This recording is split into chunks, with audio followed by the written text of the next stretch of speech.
Srpsko prosvjetno i kulturno društvo Prosvjeta obilježilo je Dan slovenske pismenosti izborom najljepših ćiriličnih rukopisa Moja olovka piše ćirilicom. Tim povodom naš gost je Jelenko Bojić iz Srpskog prosvjetnog i kulturnog društva Prosvjeta. Dobar dan i dobrodošli u Srpsku. Dobar dan. Evo, možete li nam za početak nešto više reći o samom društvu i o tradiciji društva Prosvjeta? Srpsko prosvjetno i kulturno društvo Prosvjeta formirano je 1902. godine u Sarajevu.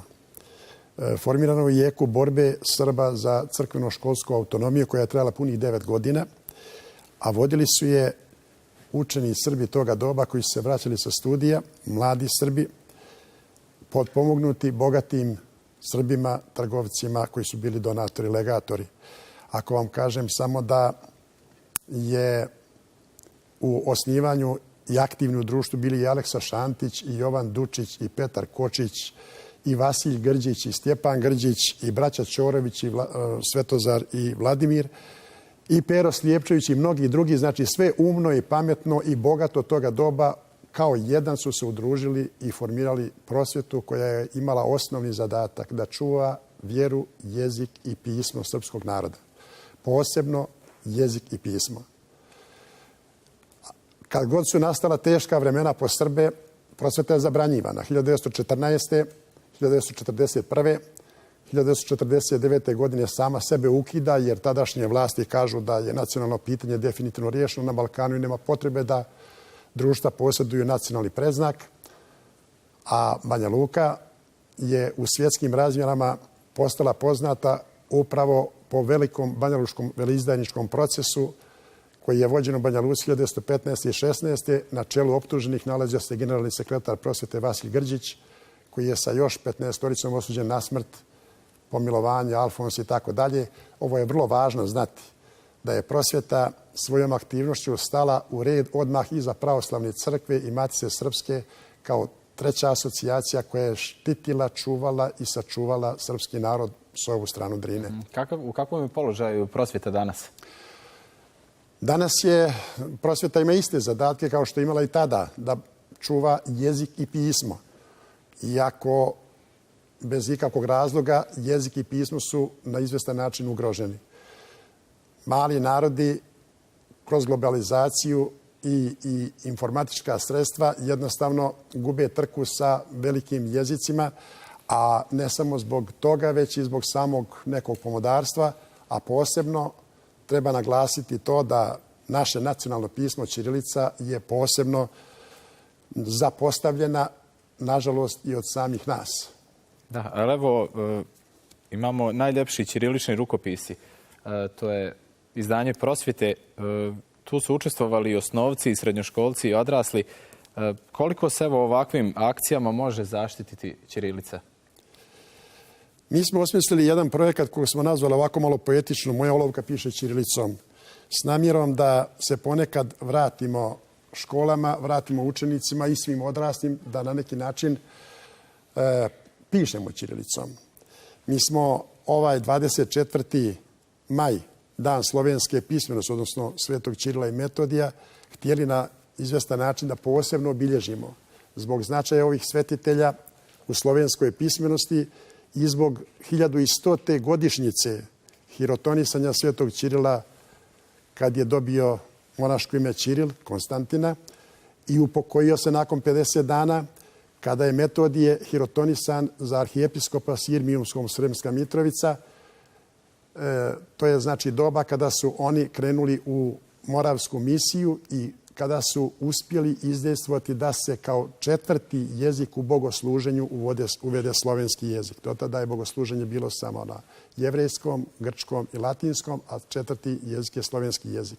Tada su svi slovenski narodi koji su naseljavali područje od Alpa do Crnog mora i od Baltičkog mora do Jadranskog mora govorili sličnim jezikom. Oni su za potrebe toga sačinili, potrebe tog jezika sačinili pismo koje su nazvali glagoljica, glagoljati, govoriti, a onda će njihovi učenici sačiniti jednostavnije pismo koji će po svom učitelju nazvati ćirilicom. Prema tome, ćirilica je 1000-godišnje pismo koje postoji oko 1150 godina na ovim prostorima. Srbi kao slovenski narod koji je primio hrišćanstvo preko ovih svetitelja, A da je to tako, najbolje govori jedan podatak gdje su sačuvali u usmenoj tradiciji, a Srbi posjeduju vjerski obred slavu, u kome kažu na jednom mjestu: u slavu i čast dva anđela nebeska slovenskih apostola Ćirila i Metodija, koji od istoka pođoše do zapada dođoše, srpsku zemlju prijeđoše, srpsku slavu raširiše i Srbima ostaviše da je slave do vijeka. U znak njihov i u znak njihovog pisma koje je dobilo, mi ne smijemo da se odričimo toga pisma i moramo ga njegovati, a ono je uostalom i zakonski naše nacionalno pismo. A koliko vas je ova akcija, da li su vas iznenadili možda osnovci i srednjoškolci sa ovim stvarno najljepšim ćiriličnim rukopisom? Prijatno su nas iznenadili. Mi smo raspisali konkurs u kome smo objasnili, željeli smo da se u svakoj školi provede, a da se onda u svakoj školi odaberu najljepši radovi da se dostave nama. A onda smo mi sakupili na takav način preko 600 radova. Namjerno smo podijelili u 4 kategorije, jer normalno ne možemo očekivati dijete od 8 godina da piše kao odrastao čovjek. Pa imamo kategoriju mlađi osnovci, stariji osnovci, srednjoškolci i odrasli. I dobili smo iz svake kategorije, smo odabrali po 15 najljepših radova, znači ukupno 60. Od tih 3 smo proglasili za prvo zlatno pero dodijelili i dodijelili srebrno pero i bronzano pero. A ostalih 12 smo dodali kao lijepe rukopise, iako je rukopis koliko god je individualna stvar pojedinca, toliko ima i neke zakonitosti koje se moraju poštovati. I dobili smo zaista lijepe rukopise, što znači da je to jedna intelektualna vještina koju ljudi vježbaju i stiču vježbom i najviše zavisi od učitelja i škola. I nije slučajno što su među odraslima najčešće se javljali i konkurisali učitelji zajedno sa svojim učenicima. I kod njih smo odabrali najljepše, dodijelili zlatno pero, srebrno pero. Pokrivena je cijela Republika. Znači u ovoj knjižici ima radova, sve smo radove objavili na ovakav način. Od ovog smo napravili pokretnu izložbu koja je na 16 panova, koja ima zadatak, nazvali smo je putujuća, da putuje od sredine do sredine, da nosi ćirilicu, da pokaže kako narod piše, kako može da piše, kako je lijepo pisati. A ćirilica posebno ima jednu karakteristiku da zaista lijepo se može njome pisati i lijepo izgleda.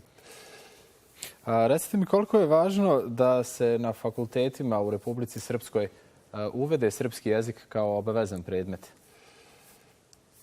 Pa nije naše da mi o tome diskutujemo, smatramo da bi to trebalo obavezno, jer stalno vičemo da treba učiti strani jezik, što je zaista pozitivno u današnje doba. Ali prvo i osnovno je da naučimo svoj materinji jezik.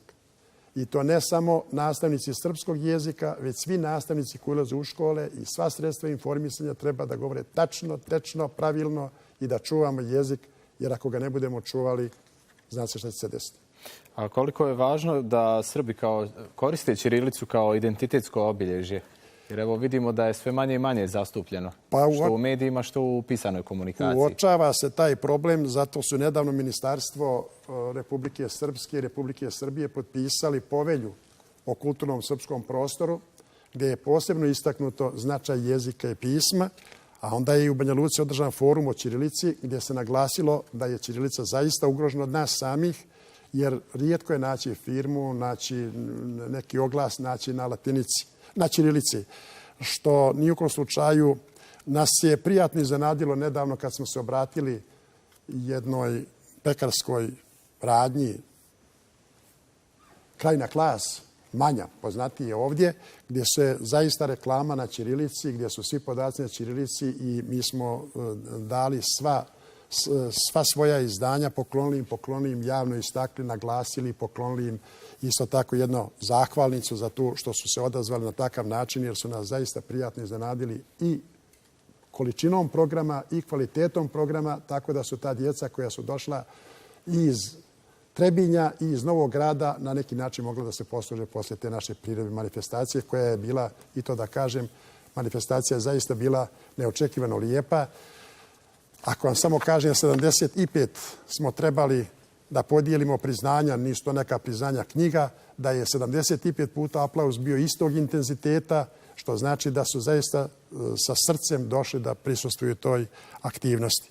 Moram naglasiti i to da mimo konkursa su se pojavili i radovi koje smo mi nazvali umjetnički radovi. Radovi koji su lijepo urađeni, kaligrafski radovi. I mi nismo imali mogućnosti da, nismo ni željeli smo da ih objavimo.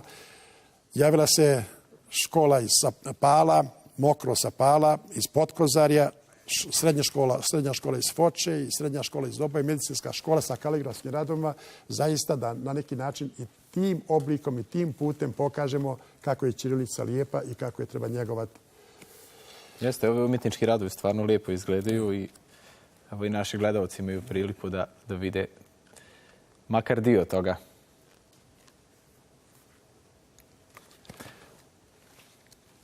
Uglavnom, osim ove akcije, šta još prosvjeta planira za budućnost? Prosvjeta je neki dan na ovoj manifestaciji otvorila jednu izložbu koja se zove Počeci slovenske pismenosti. Mi smo na dan Svetog Ćirila i Metodija imamo jednu izložbu u okviru izložbi, ciklusa izložbi koja se zove Srpski prosvjetitelji, među kojima se nalazi Sveti Sava, Dositej Obradović, Vuk Karadžić kao veliki srpski prosvjetitelji, a onda smo dodali i njih, iako znamo da oni nisu Srbi, ali od njih počinje i ta izložba je bila postavljena i svečano otvorena tada, iako ona došla sa puta, jer ona putujuća izložba. To su putujuće izložbe koje su tako napravljene da mogu da i treba da putuju od škole do škole. Znači, izložbu nosimo u kulturnu sredinu, a ne da dolazi neko u kulturnu sredinu. Pokušavamo da na neki način decentralizujemo i da dajemo mogućnost da i druge sredine, na primjer, ako kažem da je Vuk Karadžić bio, na primjer, u Bronzanom Majdanu, na primjer, prije nego što je bio u Banja Luci. Dakle, da i manje sredine učestvuju. Da i manje sredine, posebno učenici, jer treba na vrijeme naučiti sve o svom porijeklu, znati o sebi, o svojim velikanima, njegovati ih i onda smo na pravom putu. Gospodine Bojiću, hvala što ste bili gost Srpske danas. Hvala vama.